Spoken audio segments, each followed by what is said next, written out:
요즘 그 연예인들보다 그 핫한 분이 너무 많이 많죠, 계시지. 요새. 이 뉴스하고 이제 요즘 그 기사에 가장 많이 기사에? 오시는 요새 뭐 분들이 계세요. 설마 그쪽 분이 오늘 방문하십니다. 그분 중에 한 분이. 진짜? 그만큼 우리 옥탑방이 이제 국민 프로가 된 거예요. 네, 야, 부담돼, 우리 수준이 부담돼. 맞춰갈 수 있을까? 오늘 우리 말실수 많이 실수할 것 같은데. 인간 승리의 표본이고 화끈한 추진력의 어떤 아이콘. 아, 형 오늘따라 대본 잘 읽는다. 사이다 발언으로 정계를 뒤흔드는 이분. 한 번 두드렸는데 열려버리는데? 이제 오셨는데 그래요, 우리 우리 이재명 시청자분들께. 의원님 예, 인사 부탁드립니다. 네, 반갑습니다. 이재명입니다. 담백하다. 담백하다. 여러 설명이 뭐가 요즘은 필요 없어요 사실. 첫 번째 문제입니다.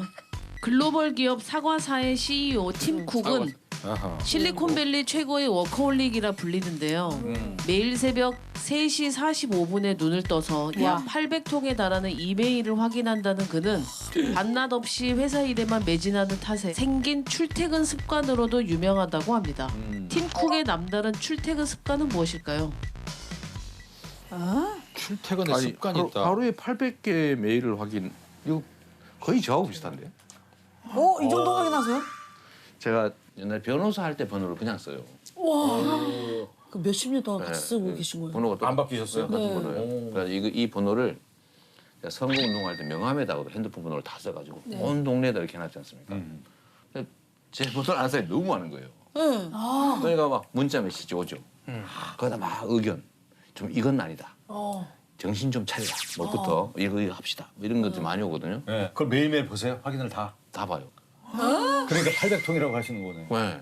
번호를 바꾸실 법도 한데. 근데 그 도움이 돼요. 세상의 저변에 흐르는 걸 알 수 있어요. 아, 그런 그러니까 정리된 보고서보다는 제가 직접 날것의 의견들. 네, 직접 볼 수 있고 제가 가끔씩 저런 어떻게 저런 표현을 이런 그 생각이 드는 표현을 할 때가 있거든요. 네. 그 대개는 이런 데서 받은 겁니다. 진짜 라이브하게 들어온 것들을 본인이 응용해서 얘기도 하시고. 그 정말 반짝반짝하는 것들 많아요. 아 그럼 그렇구나. 혹시 출퇴근 습관 같은 게 있어요? 저는 뭐 시간 되면 가고 시간 되면 나오고 눈 뜨면 출근, 그게 답 아닐까요? 시간 되면 눈 뜨면 출근, 눈 감으면 퇴근. 눈 감으면 퇴근. 그러니까 출퇴근할 때 무조건 자나? 차에서 기사가 있으니까. 그렇지, 그럴 수 있지. 무조건 잔다. 아니면 무조건 똑같은 길로만 가야 돼요. 그래, 그런 사람도 있더라. 회사 앞에 집을 구한다. 무조건. 습관으로. 출퇴근 시간도 아까운 거야. 워커홀릭이니까. 그건 너무 불행할 것 같아. 이건 너무 어렵다. 출퇴근 철치? 그렇지. 아 출근 시간이 3시 45분이라고 그랬잖아. 무조건 안 막히는 시간에 하는 거야. 나 그래, 나도 그거. 일찍가. 이런 거 늦게 있습니다. 한다는 저기 거야? 우리 퇴근은 소방관들이요. 네. 가장 먼저 들어가서 가장 나중에 나온다. 이걸로. 그거다. 그건 것 같아요. 그렇게. 네. 그겁니다. 제일 퇴근일지. 일찍 출근해가지고 제일 늦게 퇴근한다. 정답입니다. 정확한 가장 먼저 출근해서 가장 늦게 퇴근한다. 정답입니다. 맞추셨네요. 팀 쿡은 평소 장시간에 걸친 마라톤 회의를 즐기며 제품 기획부터 생산 유통까지 전 분야에 관여하는 완벽주의자로 직원들을 바짝 긴장하게 만든다고 하는데요. 해외 출장을 가는 비행기 안에서도 자지 않고 18시간 내내 회의 자료만 봤다는 일화 동안 유명하며 심지어 크리스마스와 새해에도 직접 자원의 공장에서 일을 하며 보냈다고 합니다. 근데 진짜 이러면 밑에 직원들은 죽어나는 별로 거야. 안 좋아하는데. 근데 어떻게 성공했지 저렇게 해가지고. 아니, 우리 후보님도 약간 비슷하신 거 워커홀릭 있잖아요. 저는 저렇게 하지 않습니다. 저렇게 하면 요즘은 억압당하면 거부하거든요. 반발하거든요. 그 요즘은 철저히 존중해줘야 되기 때문에 네. 아니 그러면 그 시장님 시절일 때도 그냥 그럼 만약에 9 to 6를 그냥 지키신 거예요? 저는 웬만하면 시간 맞춰 먼저 퇴근했습니다. 왜냐하면 이거 공무원들이 시장 퇴근했나 안 했나 그렇죠. 확인하고 있어요. 그렇지. 그게 나와요? 그 옛날에 시장님 표시가 뭐- 있었어요. 업무실에 계시다. 내가 하지 마라. 그런데도 전화해서 시장님 퇴근하셨어요? 확인해요. 그래야 불편해. 퇴근하니까. 그게 불편해 맞아. 불편해. 그래서 제가 먼저 제가 먼저 퇴근해서 밖에서 일하고 있고 그랬죠. 집에 가서 집에 업무. 가서 하고, 예. 아 그거구나. 근데 요즘은 진짜 아랫사람 눈치를 보시는 그렇죠. 것 같아. 근데 요즘은 그럴 필요가 없게 됐어요. 왜요? 요즘 신입사원들은 시간 되면 가버려요. 맞아요. 그렇더라고요. 해야지. 요즘은 요즘은 그냥 눈치 안 봐요. 그게 그게 정상인 거예요. 정상적인 예. 거죠. 그게 정상이에요, 네, 사실. 정상으로 간 거예요. 네. 그래서 그게 이제 어려웠던 거죠. 전에는 이제 상사들 눈치 보이고. 눈치 보고. 오죽하면 칼퇴근이란 말이 있을 정도로. 그래. 다음 문제입니다. 아파트 청소 미화원으로 일하다 심장마비로 사망한 70대 할머니의 사연이 안타까움을 자아냈는데요. 할머니의 죽음이 산재로 인정받지 못하자 담당 변호사는 이런 행동을 했고 결국 승소할 수 있었다고 합니다. 청소 미화원 할머니의 고된 노동을 증명하기 위해 변호사가 한 일은 무엇이었을까요? 와 이거 진짜 모르겠다. 이건 이거 후보님이 이거는 아무래도 저 전문 네. 분야 중에 하나. 법률 문제가 아닐 것 같은데. 심장마비로 이제 돌아가셨는데 본인이 직접 그 행동을 행동해봤다. 그러니까 할머니가 뭐 몇 시에 출근해서 어떻게 얼마만큼의 일을 하고 쉴 공간도 없잖아요. 뭐 그렇게 그치. 그래서 그거를 혈압 재고 다 했나 혹시 보다. 몸 상태 체크하고. 그 시간에 이게 얼마나 심박수가 힘든 들어가. 일인지. 오 그 업무 때문에 사망했다는 그거를 관련성이 증명해야 증명해야 되니까. 되는데 와. 내가 이 일을 체험하기 전과 이 일을 일주일 동안 체험하면서 나의 건강의 변화를 그렇죠. 실제로 뭐 이렇게 해가지고 재고. 뭐 혈압이 어떻게 올랐고 스트레스가 얼마나 스트레스 지수를 뭐 올랐고 체크한다는 거죠. 그래. 심장 박동이 이거 정답 냄새 물씬 나는데. 이거 한번 해보세요 한번. 네. 후보님. 어떻게 그래요? 네. 할머니의 행동을 다 따라해봤다. 정답입니다. 이거 정답이 아닐 수가 없었어. 직접 아파트 계단을 닦으며 심박수를 측정했다 정답입니다. 근로복지공단에서는 할머니가 평소에 앓던 질환이 악화됐을 뿐 청소미화원의 업무가 힘든 업무가 아니라는 이유로 산재를 인정해주지 않았는데요. 담당 변호사는 청소 작업이 얼마나 고된 일인지를 증명하고자 스마트워치를 착용한 뒤 청소를 시작했다고 합니다. 그 결과 계단을 10칸도 닦지 않아 맥박이 분당 79회에서 122회까지 급격히 상승했고 절로 헉헉 소리가 났다는데요. 결국 할머니의 일이 30대인 남성에게도 힘든 작업임을 증명할 수 있었고 법원은 산재를 인정했다고 합니다. 훌륭한 변호사네요. 대단하다. 변호사. 한 계단을 생각해 보면 그냥 올라가는 것도 힘든데 닦으면서 올라가는 건 얼마나 힘들겠어. 할머니가 그것도 아유, 힘들죠. 제가 제 여동생이 네. 환경미화원으로 일하다가 그러세요? 새벽에 죽었어요. 친여동생이요? 맞아. 진짜요? 그래서 산재 인정을 못 받았어요. 어머. 소송까지 했는데. 제가 보기에는 예. 새벽에 막 출근해야 되고 하니까 그것 때문인 것 같은데 다른 사망할 이유가 없거든요. 예. 결국 산재 인정을 못 받아서 예. 소송까지 했다가 결국 이제 패소하고 포기했는데 제가 그때 그 마음이 들었어요. 이렇게 한번 해봐라 이렇게 판단하는 사람이 직접 해봐라. 해봐라. 이게 얼마나 힘든 일인지. 새벽에 막 갑자기 근무 시간 바꿔서 새벽에 네. 막 5시 출근하고 거기서 뭐 일하고 하는데 그 계속 누적되면 거기서 일 쓰러질 수도 있다. 라는 생각을 그때 한 일이 있어요. 다른 이유일 것이다. 이게 그럼 다른 작업 때문은 아니다라고 뭐 그냥 뭐 판정을 누적되었던 뭐 하는 과로일 거지. 수도 있고 네. 뭐 본인의 이렇게 어떤 하더라고. 뭐 업무 질병이든지. 관련성을 인정할 수 없다. 업무 관련성. 이 그런 거도 마찬가지예요. 아니 일하다가 왜 돌아가셔? 이제 직접 이렇게 얼마나 이 작업 자체가 영향을 미쳐서 사망할 수 있는지를 증명하는 유일한 방법이었을 것 같아요. 네, 맞아요. 훌륭하신 변호사님이다. 대단한 분이죠. 이렇게 하기 쉽지 않습니다. 네. 아니, 근데 후보님 이제 변호사 출신이신데 그 사법고시라는 게 굉장히 어렵잖아요. 네. 어떻게 공부를 이렇게 하시게 됐어요? 근데 이게 그런 게 있어요. 네. 피할 수 없으면 총력을 다하게 돼 있습니다. 마치 물에 빠진 사람이 살아나기 위해서 정말 죽을 힘을 다하듯이 예. 그것밖에 방법이 없으면 네, 그밖에. 제가 대학 가는 그 학력고사 공부도 네. 또 검정고시 공부도 이제 공장을 다니면서 이렇게 공부를 했는데 제가 탈출하고 싶었거든요. 그러니까 너무 환경이 나쁘니까. 예. 근데 탈출하는 유일한 방법 공부를 해서 인정받는 거죠.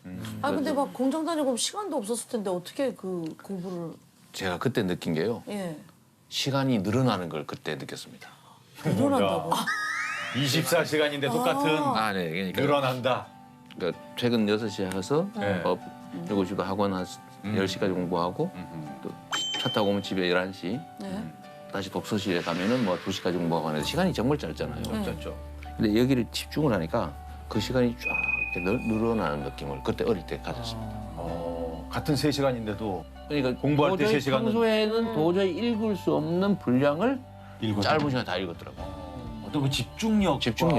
그 싸움인 거야. 초인적인 힘이 나오는구나. 아니 근데 이거 왜 법이었어요? 뭐 의사도 될 수 있었고. 그 약간 그 황당한 얘기인데 제가 대학을 장학금을 받고 갔는데 네. 장학금을 제일 안정적으로 많이 주는 대학을 선택했어요. 그게 중앙대학교. 중앙대학교. 중앙대였고 갔더니 커트라인 제일 높은 데가 법대여서 법대를 갔는데 법대에 갔더니 선배들이 사법고시라고 하는 게 있는데 이거 하면 판검사, 변호사, 고위 공무원이 될 수 있다. 그래서 그런 게 있었어. 그래서 다시 공부한 거죠. 법대생에 그런 게 있었어요. 그걸 가서 하신 거예요, 그냥? 가서 그전에는 잘 몰랐어. 학비 때문에 학비에 맞춰서 대학을 학교- 정하고 제가 이 장애가 있어서 취업을 하기 어렵다 이렇게 판단하고 이것만이도 할 길이다 이래서 공부해가지고 아니 근데 그래도 그렇지 집중한다고 되는 길이 아니잖아요. 그게. 공부라는 게, 그 사법고시를 사법고시라는 어떻게 게 그게 집중이 되나. 되냐. 근데 더욱더 놀라운 건 이제 연수원 시절에 이제 상위권 성적이시다 보니까 그 선택을 좀 할 수 그거 있는데 왜 맞아요? 원래 상권부터 뭐 판사 선택할 수 있고 그게 검사 보통 뭐 의례적으로 그렇게 의례적이죠. 해야지. 그게 순서가 있어요. 근데 사법시험 성적하고 어떻게 된 거예요? 연수원 때 성적을 합쳐가지고 평균을 낸 다음에 순서를 쫙 매겨요. 그런 다음에 맨 1등부터 물어봐요. 너 판사할래? 검사할래? 오 대박. 어머 진짜요? 여기부터 정해. 와. 그래서 되게 상위권, 최상위권이 판사, 아하. 중상위권이 검사. 검사. 이렇게 하는데 그럼 판사도 하실 수 있었네요. 네, 판사는 끄트머리쯤에 예. 끄트머리 약간 근데 왜 변호사를 네. 하셨어요? 객기일 수도 있고 근데 그때가 80년대잖아요. 네. 87년, 한참. 88년을 제가 이제 연수원을 보냈고 그때는 뭐 젊은 기분이기도 하고 군사 정권에 임명받을 수 없다. 광주의 이 학살한 정권한테 내가 어떻게 부역하냐 이래가지고 제가 아 임명받을 수 없다. 일종의 임용 거부를 한 건데 나중에 후회 많이 했습니다. 아 그때 내가 욱해서 괜히. 선배님들이 얘기 많이 했을 것 같은데? 넌 세상 넌 몰라. 왜냐면은 26살에 그 노동자를 위한 그 법률 사무소를 오픈하셨으니까 그날 26이면 한참 놀러 다닐 때 제가 그 개업을 돈 1,000만 원 빌려가지고 했거든요. 26이면 사실 조금 뭐 놀고 싶은 마음도 있고. 이 어떤 술 먹고 막 돌아다닐 때 그때 아니면 막 홍대 막 떠오를 때거든. 홍대 가고 싶고 막 그렇지. 네, 맞아요. 네. 근데 왜 그런 선택을 하셨어요? 제가 노동자 출신이기도 하고 제가 이제 광주 민주화 운동을 폭도로 알아가지고 제가 제 입으로 비난을 많이 했는데 대학 가 보니까 반대했던 거예요. 죄책감도 사실 많았고 그리고 이제 저는 이제 탈출을 했지만 탈출하지 못한 제 형제들 가족들이 다 그 현장에 남아 있는데 그런 상황을 좀 바꿔야 되겠다. 나만 뭐 잘 먹고 잘 살아서 뭐 하겠냐 이런 생각을 하게 됐던 거죠. 근데 거기다 이제 한 6개월, 1년이라도 판검사 하고 나가면 전관 이래가지고 돈 버리는 도움이 조금 더- 된다. 그러니까 정말. 라는 권유를 제가 많이 들었는데 순탄하잖아요. 네, 그런 권유 마저 하시죠. 당연하죠. 보통 뭐 다. 고민도 많이 하고. 네. 근데 제가 왜 안 했냐면요. 네. 한 번 들었다 나올 자신이 없었습니다. 달콤한 길로 갔다가 나는 저기 가면 못 나와. 못 나올 것 같았어요. 그냥 의지는 있지만 그런 생각하는 것 자체도 사실은 저 쉬운 게 쉬운 아니고. 건 아니지. 욕망과 이제 의지가 충돌하는 거잖아요. 사실 욕망을 이겨낼 수 없을지도 모른다. 그러니까 아예 원천적으로 테러를 차단한 거죠. 그래서 26살에 개업하고 후회 많이 했다니까요. 우리도 옥탑방 밖으로 나가야 돼. 개업하고서는 오히려 그랬겠다. 아니 괜히 이걸 해가지고 초반에 또 안 오시잖아. 안 오죠. 그러니까 오면 누가 아니 뭐 와야지. 우리 나이로 제가 저기 25살 좀 넘은 상태인데 그러니까 누가 26 대학 졸업하고 잘 안 와요. 안 먹히지. 그 제가 변호사 사무실에 이렇게 변호사라고 있다. 젊은 경력 없는 변호사한테 누가 오겠어? 오면 앉아 어때요? 있으면은 지나가는 분이 딱 들어와요. 네. 그래서 저한테 와가지고 변호사님 어디 갔어? 아니 그 내가 변호사 명부를 붙이고 앉아 있는데 거기 앉아있는데도. 앉아 있는데도 이 사람이 그치. 변호사일 리가 없다 이거죠. 네. 변호사님 어디 갔어요? 그래서 제가 변호사인데요. 그러면 네, 그럼 가버려. 그렇지. 딴데 그럴 것 가야겠다. 같아. 왜냐하면 그 어린 나이에 그렇지. 네, 이거 진짜 솜털 보송보송. 변호사는 특히 경력이 또 중요하니까. 그렇죠. 아, 그래서 몇 년 동안 고생 많이 했습니다. 고생하셨네 진짜. 다음 문제입니다. 올해 고졸 검정고시 최고령 합격자는 1937년생인 85세 장옥순 할머니로 8순위 넘어 검정고시에 도전한 만학도 중에 만학도인데요.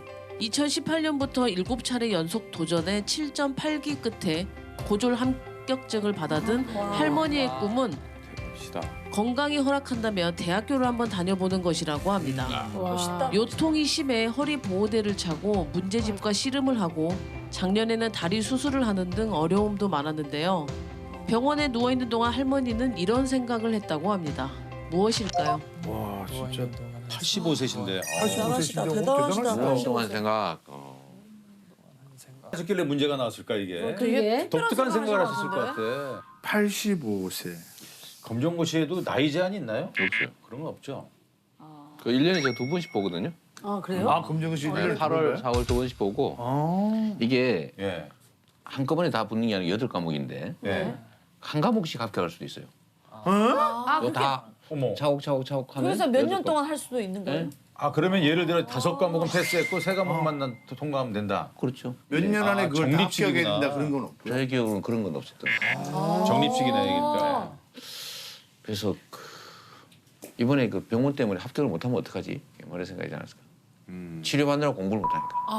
시간이 많지. 나름의 이제 이 타임 스케줄이 있는데 이거 하고 대입 시험 보고 대학 가고 해야 되는데 합격 못하면 어떡하지? 아니면 그거 할까?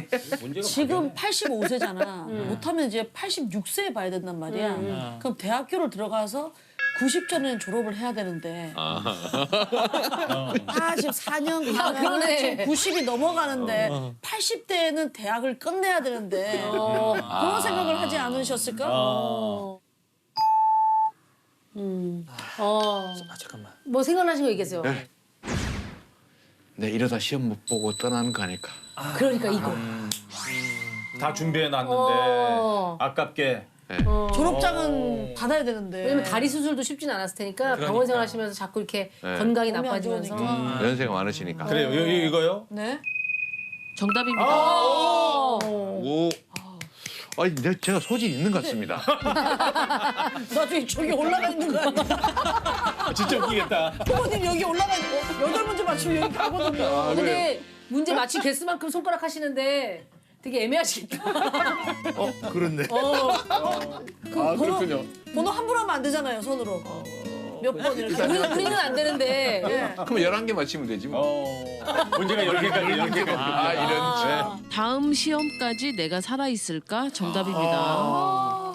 공부가 재미있어서 책만 보면 정신이 또렷해진다는 장옥순 할머니는 초등학교를 졸업한 뒤 어려운 가정 형편 때문에 생업을 위해 학업을 중단했는데요. 여든이 다 돼서야 마음으로만 품었던 학업의 꿈을 잇기로 결심했습니다. 뒤늦은 꿈을 위해 다리 수술을 한 후에도 불편한 다리를 이끌고 수업이 진행되는 복지관까지 30분 거리를 매일 걸어 다녔다고 합니다. 30분, 와, 쉽지 않다. 대단하시다. 와. 의지가 그- 대단하셨네. 되게 일찍 시작하신 것도 아니고 80에 시작하셨대. 저희가 저기 성남시 시장을 할 때 이제 거기 이제 기초 행정이니까 그 어르신들 네. 한글 공부하는 거. 맞아. 그러니까 한글도 못 배우신 분도 계세요. 네. 많죠. 말은 잘하시는데 예, 맞아요. 쓰지를 못하시는 분들 네, 이런 분들을 위해서 저거 이제 교과 과정도 개설하고 그거 이제 곧 어느 정도 하면 이제 그 다음에 단계가 이제 검정고시. 네. 국조를 검정고시도 있거든요. 네. 국조를 검정고시. 네, 그것도 그러니까 있습니다. 예, 네. 초등학교 졸업하는. 순서대로 이렇게 어. 그런 분들 꽤 있으세요. 그렇죠.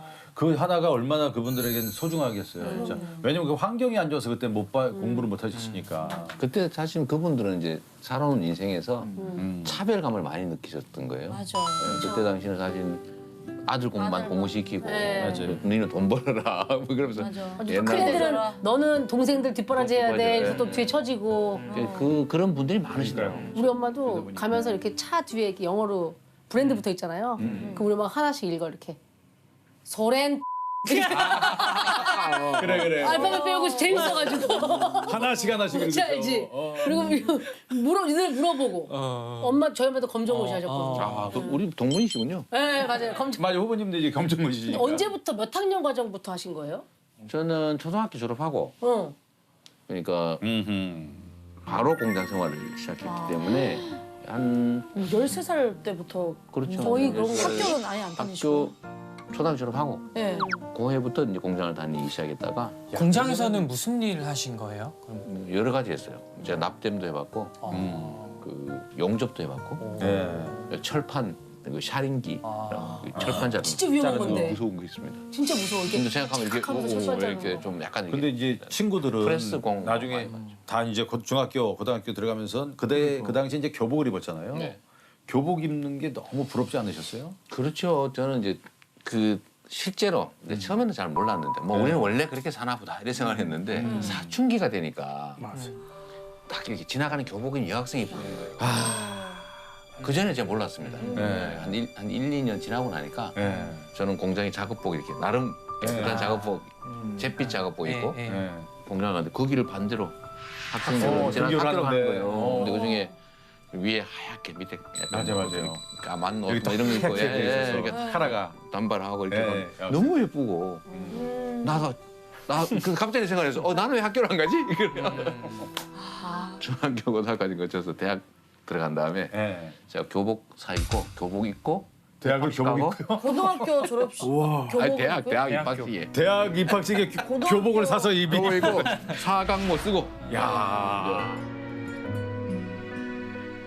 입어봤어요. 입어봤고 근데 갔더니 다 사복 입고 다니는데 나하고 비슷한 인간이 한 2명 돼 있더라고요. 입고 온 사람이 있어요? 2명 있었어요. 그분들도 되게 그게 꿈이었나 보다. 거기도 그 장학금 받고 온 학생. 비슷한. 나중에 알았어요. 그 보니까 우리하고 비슷한 그러네. 체격인데 네. 하루 이틀 입다 우리가 다 갖다 보세요. 그치 이상하지. 상의 대학생인데 벗고 바지는 끝까지 입고. 검정고시 공부하실 때 앞정에 찔려가면서 하셨어요. 이게 그러니까 시간이 없잖아요. 네. 절대 시간을 확보하려면 자지 말아야 되잖아요. 그렇죠. 안 자려고. 그 한번 해본 거예요. 어디다 놔둔 거예요? 옛날에 왜 그 옛날 책이 많이 나오잖아요. 바늘로 찔러가지고. 그러니까 이러면 효과가 있는 줄 알고 해봤어요. 근데 앞정을 어디다 놓고 하는 거기 거예요? 어디 하냐면 그 책상이 이렇게 있으면 네. 요 이런 데다 거꾸로 붙여놓는 거죠. 이렇게. 차면 찔리게. 이렇게 해서 조금 자세가 틀어지면 딱 찔려서. 예.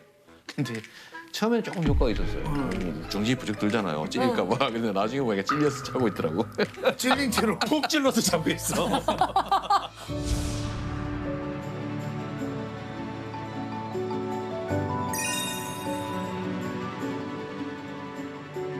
변호사 그러면 이제 꿈 많은 변호사 생활을 딱 시작하셨잖아요. 잘 가면 되는데 어쩌다 정치의 길로 딱 이렇게 오시게 된 거예요. 제가 그 일단은 이제 그 소위 임관은 안 한다. 그리고 이제 세상이 좀 뭐 이렇게 공정하게 되면 좋겠다. 저는 탈출했지만 네.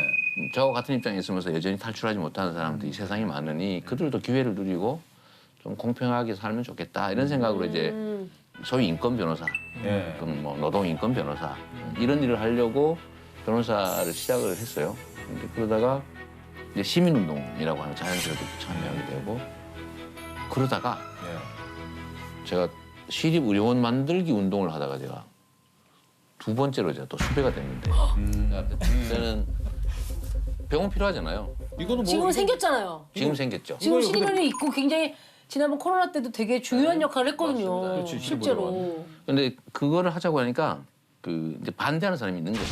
왜 그런데 또 헛돈을 쓰냐. 네. 병원은 있어야 되지. 여기서 뭐 잘못된 게 뭐 있어요? 시립의료원을 시립의료원 조례를 우리가 시민 발의 조례를 냈는데 네. 의회에서 날치기로 폐기를 해서 네. 우리 방청객들이 화가 나가지고 어. 거기서 엉엉 울었습니다. 네. 이게 점거가 된 거예요. 운계 그 회장 점거 회장 점거. 혐의가 씌워진 거예요? 시의원들 다 나가버렸는데 시의원들 자리에 감히 앉아가지고 울었어. 그래가지고 그게 이제 특수고무집행방해라고 아이고. 저는 이제 대표였으니까 현장에 있었고.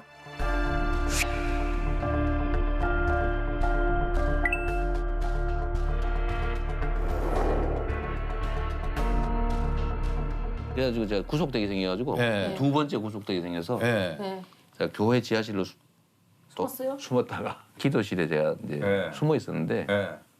그때 저희가 그 같이 면회원 시립의료원 설립운동하는 사람하고 네. 둘이서 이거 이래가지고 세상이 바뀌긴다. 우리가 직접 하자. 그러니까 우리가 시장이 돼서 하자.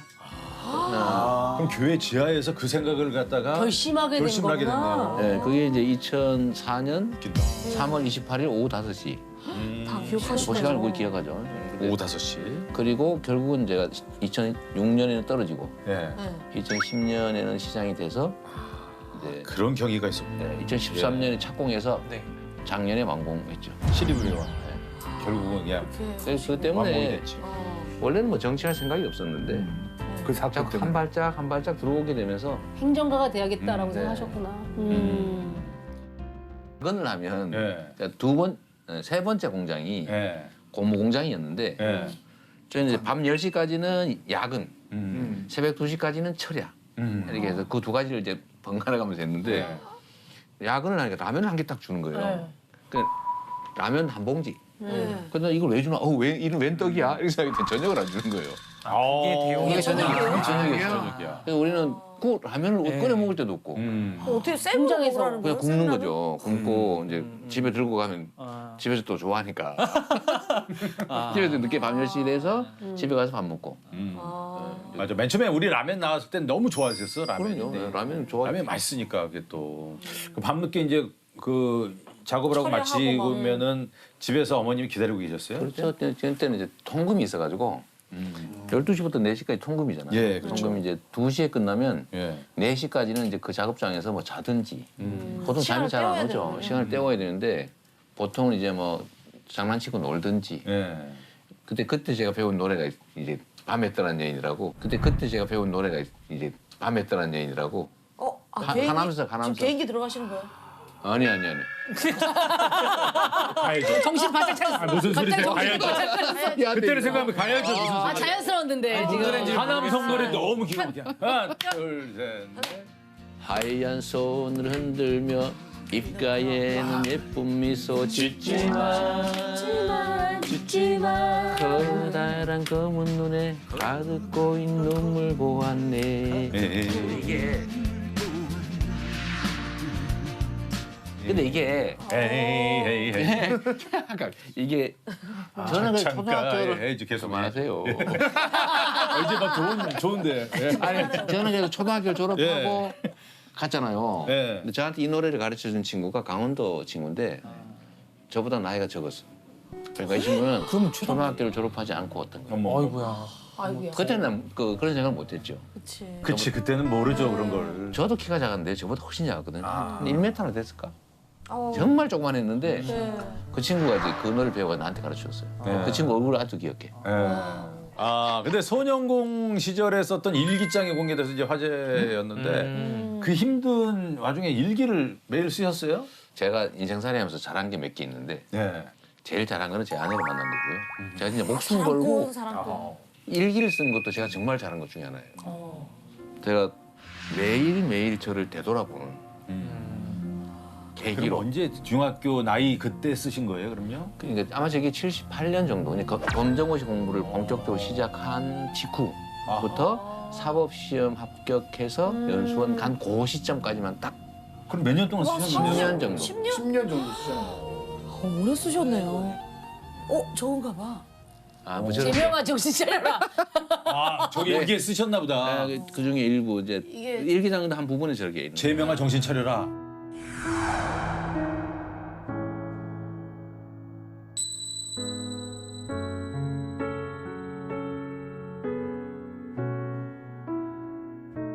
글씨 되게 잘 글씨를 쓰신다. 되게 잘 쓰신다. 이건 사회적 아마 지위가 대학 다닐 높은 때 사람보다는 인간적인 사람이 되어야겠다는 생각이 많이 든다.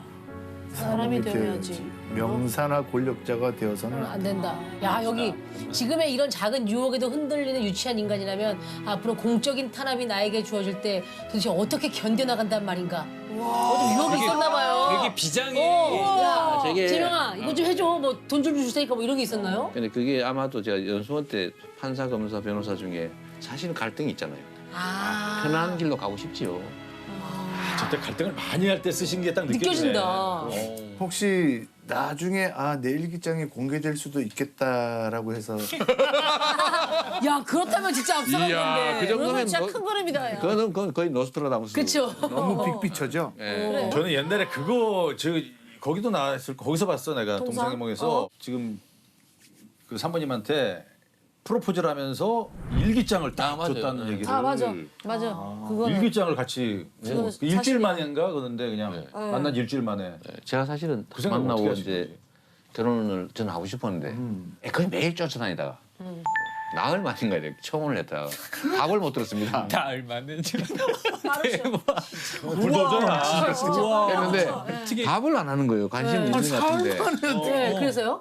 그런데 제가 저 나름의 도박을 했는데 지금 생각하면 아주 위험한 도박을 한 거예요.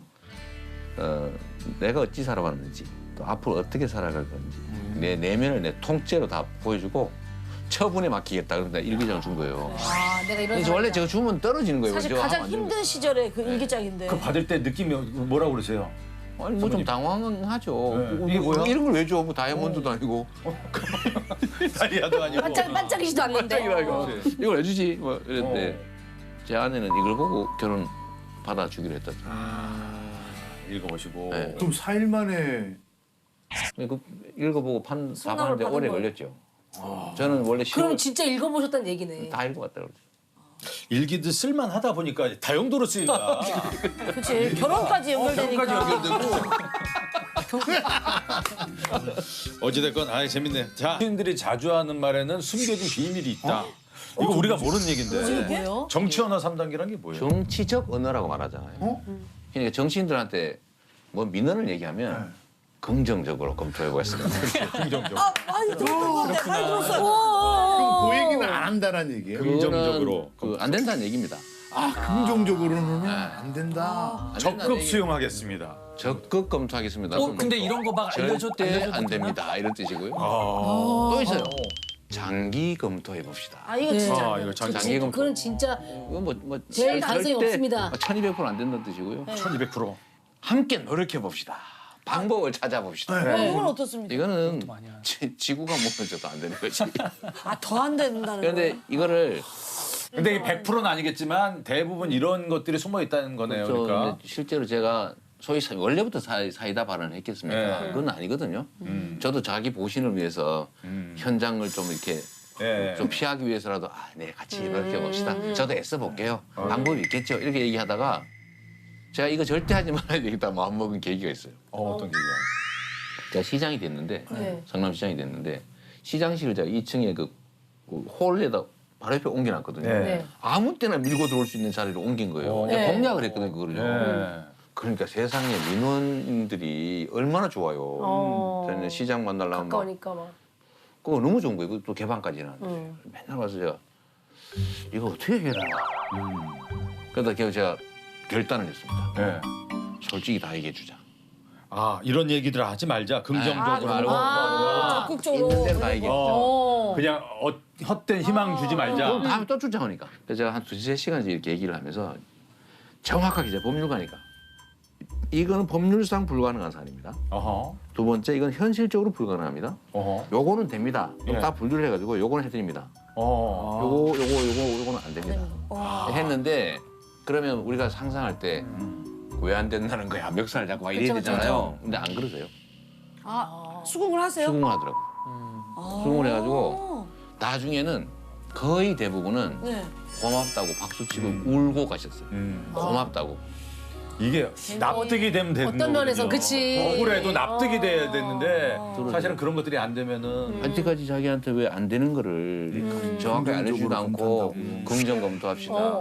알아볼게요. 그게 오히려 기다리면서 답답하고. 네 맞아. 소위 희망 고문을 한 거예요. 그래서 제가 그 다음부터는 모든 민원인들 있는 대로 다 얘기해 주자.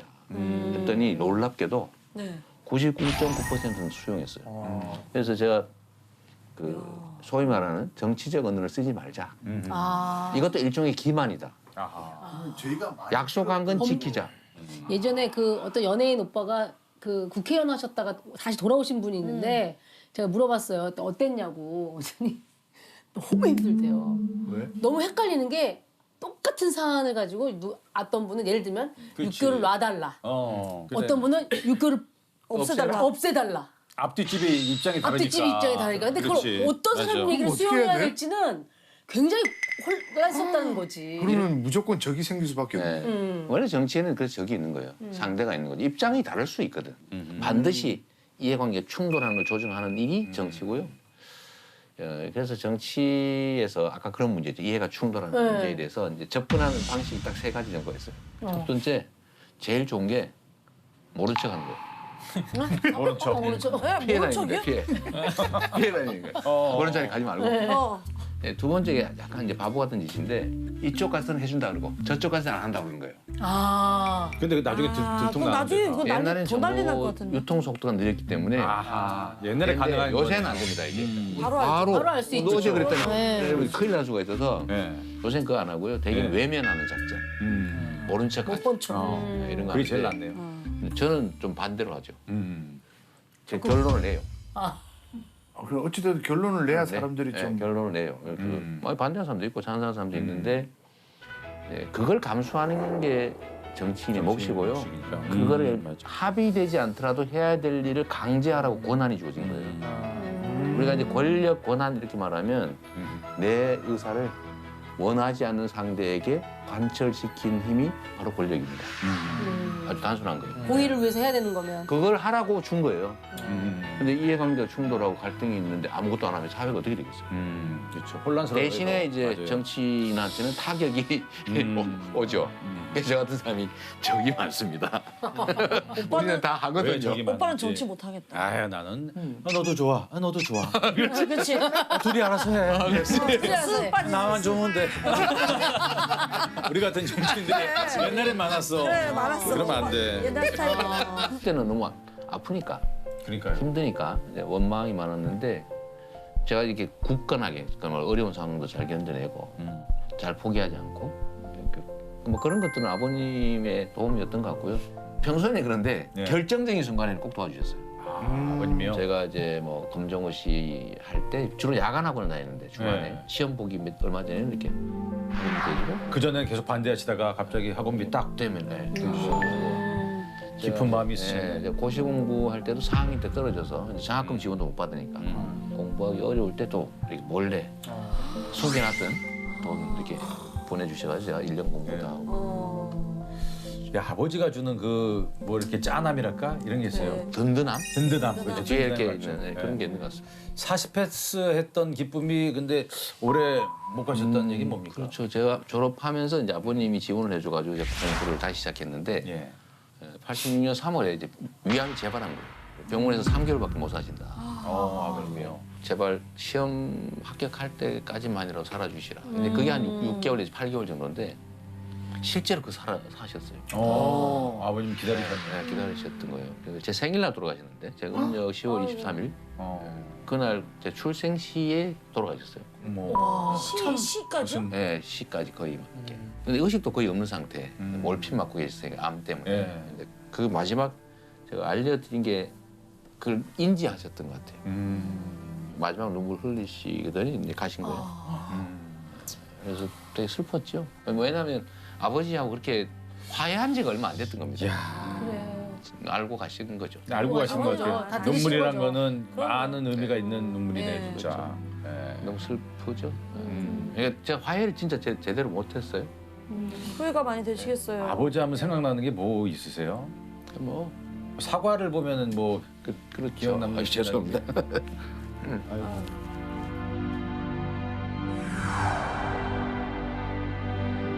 아빠 엄마는 무조건 그래. 가슴이 뭉클하고 눈물 나. 찌네. 짱해, 근데 짠해. 좀 이제 조금 잘 돼서 효도 좀 하겠다 싶을 때 안 계시니까.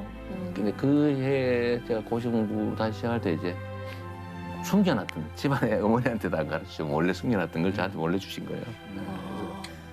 그래서 결국 화해 못하고 가셔서 좀 그 언어로 막 뭔가 아빠 사랑해요. 말을 못했습니다. 그 얘기를 못 하신 거죠? 저는 그 말로 했어야 되는데 말을 못한 거예요. 지금 얘기하시다가 갑자기 눈물도 이렇게 흘리셨는데 그런 생각이 드네요. 지금 아버님께서 보신다면 어떻게 얘기하실 것 같아요? 매우 자랑스러워하실 것 같아요. 제가 그 대학을 갈 때까지도 네. 아버지는 저와 이제 동아되지 못했고요. 저는 이제 반발심으로 내가 무슨 과를 간다고 말도 안 하고 내 마음대로 해버렸고 뭐 제가 도움 받은 것도 아니고 제가 대학에서 장학금 받고 등록금 면제 받고 뭐 그걸로 집에 생활비를 대드렸으니까 아버님 말씀 못 하셨는데 어느 순간에 동네 어르신들이 모였는데 자랑을 하고 계시더라고요. 우리 아들이 아버님들이 그러셔 법대 진짜. 다녀. 맞아. 예? 앞에서는 안 하세요. 안 해. 또. 법대 장학금 받고 갔어. 자고 막 갖고 이렇게. 잘 곧 합격할 거야. 뭐 이런 걸 제가 들었어요. 네. 뒤에서. 기분 좋죠. 으쓱하죠. 그때 그런 느낌이 드는 당시 거예요. 때는. 이게 사이가 안 좋았으니까. 아, 사이가 안 좋았고. 저런 얘기를 왜 하시지? 그런 거 하면서도 야 자식이 자랑스러워 하시나 보다. 나를 미워하거나 그런 게 아닌가 보다. 뿌듯해 하시는구나 이런 생각이 들긴 했죠. 근데 지금 저도 아기 낳고 보니까 부모로서 단 한 번도 자식을 미워해 본 적은 없는 것 같아요. 그렇죠. 말썽을 부려도. 근데 자식은 오해하죠. 그러니까 오해하는 것 같아요, 자식. 네, 오해하고 이제 나중에 후회하고. 맞아요, 맞아요. 그게 인간인 것 같아요. 그게 사람이고, 그게 부모의 자식의 마음이고. 마지막으로 그 후보님이 이제 인생에서 꼭 이루고 싶은 꿈이 뭐가 있으실지 한번 여쭤볼게요. 근데 대개 아마 기다리는 답이 뭐 대통령 되는 거 이런 거일 수 있는데요. 그거 전혀 아닙니다.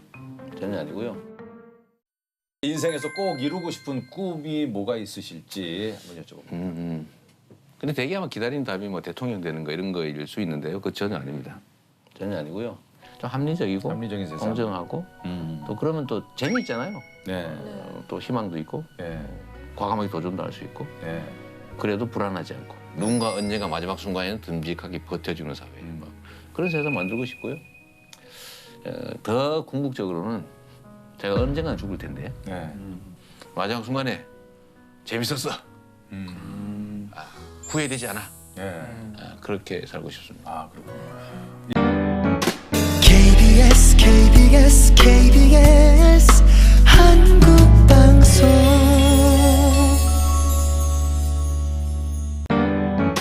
KBS KBS KBS